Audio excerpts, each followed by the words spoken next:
বলি তাহলে কালকের ঘটনাটা তো আপনারা সবাই জানেন। কালকে রামিয়া আক্তার মিম মনে হয় মেয়েটার নাম, ও আত্মহত্যা করলো। আমরা খবর পাইলাম, আমরা গেলাম ওখানে গিয়ে আমরা তার লাশ নিয়ে আসলাম।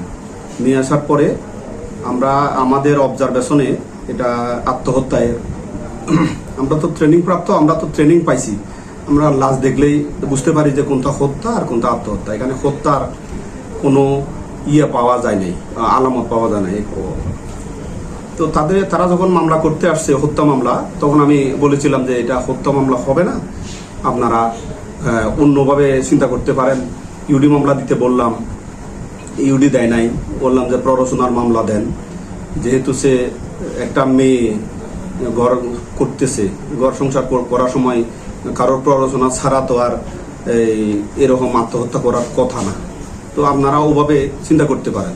কিন্তু তারা নাসরবান্দা ছিল যে হত্যা মামলাই করবে, তাদের মেয়েকে হত্যা করা হয়েছে। এবং কি তারা আমাকে ছবি দেখিয়ে, যে ছবিগুলো তাদের কাছে আছে, ছবি দেখিয়ে বলছে যে এই যে আমরা দাগ দেখতে পাইছি। তো আমি তাদেরকে দাগ দেখা দিতে বললাম, ওই যেখানে দাগ নাই ওখানে দেখা যায় এই যে দাগ আছে। তো আমি বললাম যে ভাই আসলে আর আপনাদের সাথে হবে না, আপনারা যেখানে দাগ নাই আপনারা সেখানেই বলতেছেন যে দাগ আছে। আর আত্মহত্যার জন্য যে আছে, এই যে অর্ধচন্দ্রাকৃতির একটা দাগ থাকে আত্মহত্যা করলে, ওই দাগটা নাকি তারা বলতেছে এটা আত্মহত্যার দাগ না। তো যাই হোক, যেভাবে হোক তারা হয়তো বুঝে নাই, তারা বারবার একই কথা বলতেছে এটা হত্যা মামলা নিতেই হবে। এই জন্য আমি তাদেরকে বলছিলাম যে আমি হত্যা মামলা নিব না। আর আপনি যেটা বললেন যে সেবা তো বাংলাদেশ পুলিশ, আপনি যদি যখনই চাইবেন বাংলাদেশ পুলিশ তো সেবা দিতে বাধ্য। তো ওরা সেবা পাবে না কেন? অবশ্যই সেবা পাবে। আর আজকে এরা আসছিল, এরা একটা মিছিল করে থানার সামনে আসছে, আমার প্রতিনিধি গেছে তাদের সাথে কথা বলছে, তাদের লোকজনও প্রতিনিধি আমার সাথে এসে কথা বলছে। এখন তারা আবার তাদের ভুল বুঝতে পারছে। তারা এর আগে মনে হয় তাদের মুরব্বীদের সাথে বা লয়ার বা আইন বুঝে এ ধরনের কারোর সাথে মনে হয় আগে কথা বলে নাই। তারা এখন কথা বলছে, কথা বলে আমাকে সিদ্ধান্ত জানাইলো, ঠিক আছে তারা হত্যা মামলা থেকে সরে আসছে, এখন তারা আত্মহত্যার প্ররোচনার মামলা দিবে। তো আমরা মামলা নেওয়ার জন্য প্রস্তুতি নিচ্ছি। আমি ঊর্ধ্বতন অফিসারের সাথে কথা বলছি, আমরা মামলা প্রিপারেশন নিচ্ছি।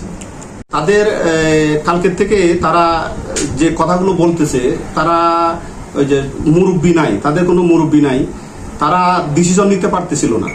তারা প্রথমে বিনা ময়নাতদন্তে দেওয়ার জন্য অনেক তদবির করছে, এবং কি অনেক লোকজন, মেয়ে ছেলে প্রায় 50-100 জন মেয়ে ছেলে আসছে, তারা বিনা ময়নাতদন্তে মেয়েটাকে চাচ্ছে।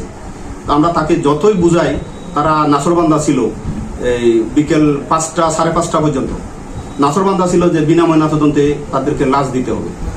তারপরেও আমরা তাদেরকে ছলে বলে কৌশলে রাজি করিয়ে এক প্রকার জোর করে আমি লাশটাকে পোস্টমর্টমের জন্য ব্যবস্থা করি। কিন্তু তারা 2-3 ঘন্টার মধ্যেই তারা আবার ডিসিশন চেঞ্জ করে ফেলছে। তারা এখন হত্যা মামলা চায়। এটা আসলে বোঝা যায় নাই। তাদের আমার সম্ভবত তাদের মুরব্বী নাই, আইন সম্পর্কে মনে হয় তাদের একটু অনভিজ্ঞ, তার কারণে এই সমস্ত ঘটনাগুলো ঘটতেছে।